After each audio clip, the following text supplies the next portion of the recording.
So as I'm trying to apply the chain rule, first of all, I have to recognize when I have a chain rule situation. So here I have a function embedded inside another function. So basically on the outside, I have this red function, so 3 over square root. That's my outside function. Okay, so I'm just going to do it off the side here. So f of u is equal to 3 over square root u. And then on the inside, I have my g function here. That's all my g function. So g of, sorry, this is going to, or my u function, u of x is equal to 2x squared minus 2. Okay, so I can differentiate these independently and multiply them together, re-substitute back in my u. Okay, so I can do that. However, I want to start applying this derivative slightly differently and doing it while recognizing which pieces are my inside and outside functions. Okay, so f prime of x, so the change in y over the change in the innermost function x, is going to be equal to, first, the change in the outside with respect to u, so the dy by du. So that looks like this.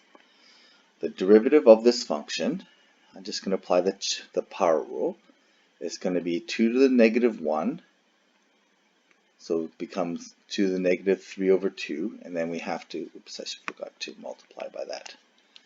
So it's going to be negative 1/2 times my original 3, and that's going to be u to the power negative 3 over 2. So it went from power negative 1/2 to negative power negative 3 over 2. Okay, so that is my outside derivative.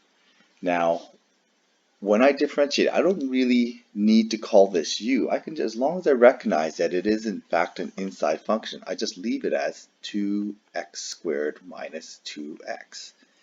Okay, so if I were to do this separately over here, it would look like this. This is going to be negative 1/2 times 3u to the power negative 3 over 2. Okay, so that's essentially what I have over here. Okay, but I haven't used u, I've used the x expression that represents u. So then that's the outside derivative. The chain rule means I need to multiply by the inside derivative, which is 4x minus 2. And that's it. Okay, and then if we were to, oops, I should write this out properly. This is not equal to. Okay, so this part here really is the change in y over the change in u. And if I were to do the du by dx,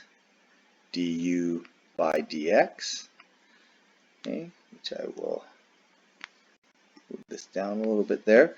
So the du by dx is just exactly that, 4x minus 2. So the last one, really, there's no change. It's this inner function, this outside function, which we have to differentiate with respect to just the outside and then leave the inside undifferentiated. Okay, and that will give us the correct derivative. Now we could simplify this. In fact, maybe I should simplify this a little bit. Okay, so I end up with divide by 2. Okay, so I'm going to end up with 1 minus 2x on top. Okay, on the bottom, I'm going to end up with the square root of 2x squared minus 2 cubed. Right, so there's my f prime of x. Okay, so this is my final derivative, that simplified version.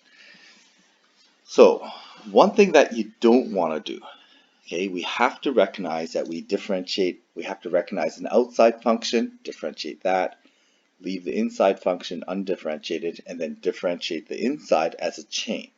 What we don't want to do is this, okay, differentiate the outside function, so I end up with negative 1/2 times 3, well, I'll just leave it as that, 3 over, this cubed. Okay, leave it like that. Okay, different. So that's basically the derivative of the outside function that I've done here. So this is the same thing. And then differentiate the inside in the inside as 4x minus 2. Okay, that would not be correct. Okay, notice that there's a missing x here.